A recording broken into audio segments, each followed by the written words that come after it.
Opa, tudo bom, pessoal do sexto ano? Deixa eu falar para vocês. Eu preparei um guia de estudos para vocês. Como é que funciona o guia de estudos? O guia de estudos, ele é diferente... Ai, não tô vendo vocês. Agora sim. Ele é diferente de um questionário. Um questionário, eu acho ele perigoso para a prova de geografia, porque às vezes vocês usam o questionário e caem na famosa decoreba. Eu coloquei isso lá no guia de estudos. O que é a decoreba? É aquilo que você pega o questionário, decora tudo e às vezes se engana. Na hora da prova não faz uma boa prova. Eu não gosto muito, não trabalho questionário. Na verdade, vocês não conseguiram me conhecer muito, porque mal começou o ano, né?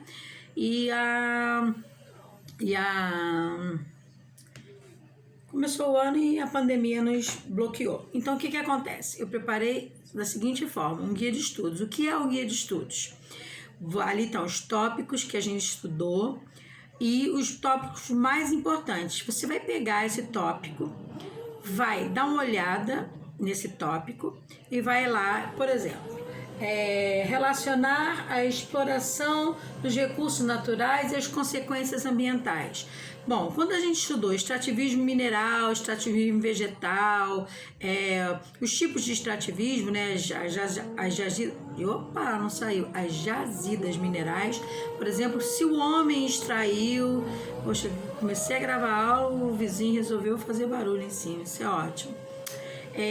Se o homem extraiu aquele mineral, o tipo de relação que ele teve com o meio ambiente, o estrago que ele fez aquele meio ambiente. Aí quando você vai pegar o meu guia de estudos, aquele que eu preparei para você, e você vai lá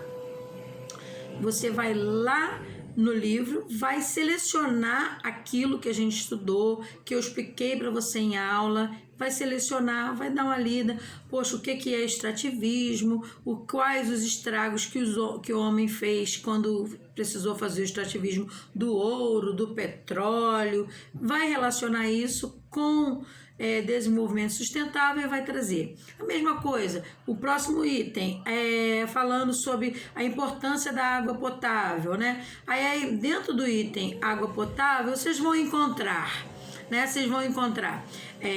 os aquíferos, vocês vão encontrar o que são aquíferos, vocês vão encontrar a importância dos rios, certo? Aí quando você encontrar lá recurso hídrico, aí você vai lá no guia de estudos, vê o que é recurso hídrico,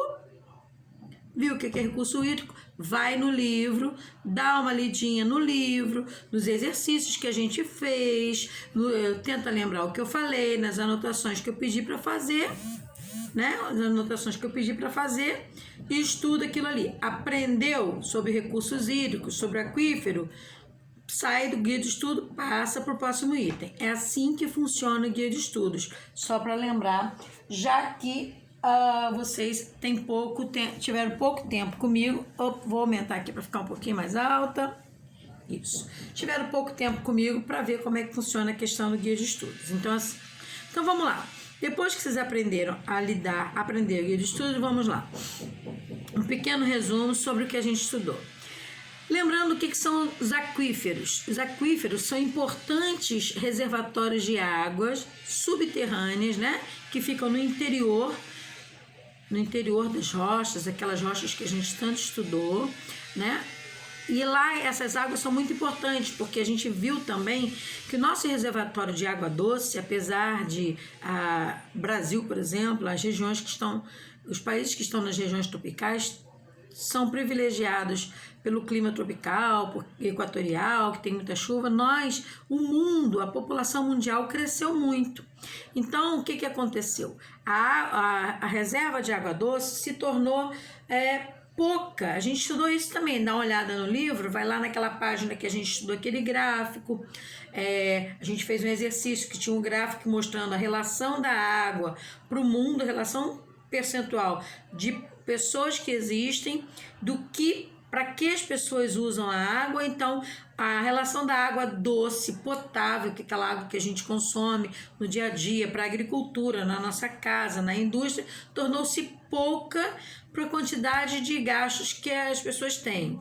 Quando vocês olharem lá no livro, estiverem estudando, vocês vão lembrar do exercício que a gente fez. Inclusive, ficou ressaltado que a agricultura e a indústria consomem água demais. E nós, na nossa casa também, quando a gente, lembra que a gente falou, quando não escova os dentes com a torneira aberta, quando abre o chuveiro, quando lava a calçada, quando toma banho, não desliga o chuveiro para passar sabão. Então, tá lá no nosso guia de estudos, vocês relacionarem o uso da água potável, né, aos recursos da água doce, como lidar para sobreviver à questão do estresse hídrico. O que é estresse hídrico? O estresse hídrico é que se o homem não cuidar bem da água, vai chegar uma época que vai ter mais pessoas do que água potável. Então as pessoas vão passar pelo estresse hídrico, pela falta de água. Aí a gente falou também da guerra da água. Chegar um ponto que as pessoas vão guerrilhar pela falta de água. E aí dentro desse capítulo também a gente tem as questões da importância dos rios. Aí eu falei para vocês, estudem sobre o que é a nascente de um rio, o que é a foz de um rio, o que é o regime do rio. A gente falou assim, regime é aquilo que a gente come, o que a gente deixa de comer para engordar mais, para engordar menos. Então, o que alimenta um rio? O regime de um rio ele pode ser misto, pode ser nival é da neve, né? Pluvial, que é da pluva, que eu brinquei com vocês, que é da chuva. Então, são as formas que a gente vai fazer o volume da água do rio. Vamos alimentar aquele rio para o volume da água aumentar e crescer. Estudou, viu, vai lá, conferiu, passa para o próximo tópico.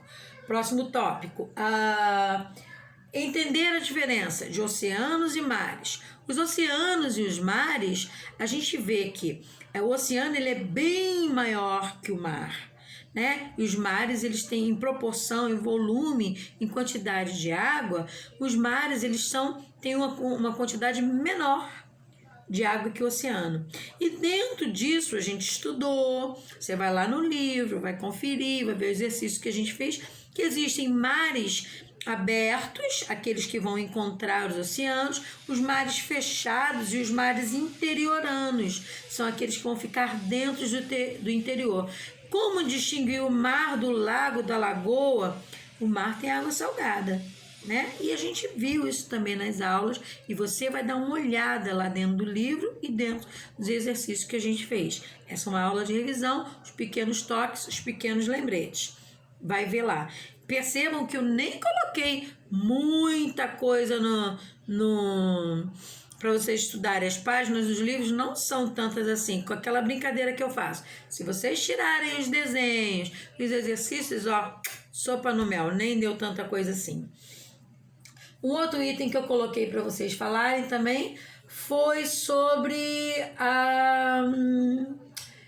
entender a diferença dos rios e dos mares, a importância que os rios e os mares têm para os povos, desde que o mundo é mundo, para transporte, para retirada de matéria-prima, todos aprendeu, pegou no guia de estudos, foi lá, a tia falou que só ia cair isso, só tem 5 coisas, 6 coisas, 8 coisas no guia de estudo. Não, a tia falou para você pegar esse tópico, ir lá no livro, pegar esse assunto importante, entender esse assunto importante, por isso que eu não passei questionário, entendeu esse assunto importante, entendeu bem, porque aí, quando você encontra esse assunto importante dentro da sua prova, que será múltipla escolha, você vai identificar, porque você entendeu, e vai conseguir marcar bem aquela cruzinha lá no seu cartão resposta. É assim que funciona, é assim que a gente estuda bem geografia, para não ficar com trauma de geografia, de ser que chata, isso e aquilo, certo? Principalmente entender o que é desenvolvimento sustentável, como fazer a relação, a forma que o homem extrai ou não extrai, faz agricultura ou faz o tipo de extrativismo. É importante também vocês estudarem o que é o aquífero, que está lá no nosso guia de estudos, a nossa responsabilidade, nós quanto seres humanos, quanto trabalhadores, com o desenvolvimento sustentável. O que é desenvolvimento sustentável? Desenvolvimento sustentável é a gente retirar da natureza o que ela tem para nos oferecer sem comprometer as relações futuras. Não esquecer também de estudar os tipos de agentes que transformam o nosso relevo. Lembra? Vocês fizeram trabalhos de transformação de relevo magníficos. Fizeram trabalhos sobre as movimentações internas, sobre os vulcões e terremotos. Por causa disso, nem cobrei tanto isso na prova. Eu pedi sobre as movimentações externas. Depois que o relevo está pronto, que a parte interna modificou pelo tectonismo, pelo vulcanismo, vocês vão fazer o quê? Uma modificação, vão ver a modificação do relevo de forma externa. Como assim? Vocês vão fazer essa modificação de forma externa, que pode ser por os tipos de erosões, as formas intempéricas. Pode ser glacial, que é o gelo, pode ser eólica, que é o vento, pode ser pluvial, que é pela chuva, pode ser fluvial, o fluxo dos rios, pode ser através de erosões. As rochas sofrem essas erosões. Isso a gente classifica como erosão externa.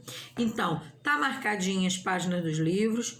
Eu fiz um super guia de estudo para você ler, interpretar, e qualquer dúvida pode dar uma chamadinha e estudar aqui. É só lembrar das nossas aulas, é só acompanhar o guia de estudos e pegar essa videoaula aqui rapidinha com esses lembretes, que vai ajudar bastante. Ok, pessoal?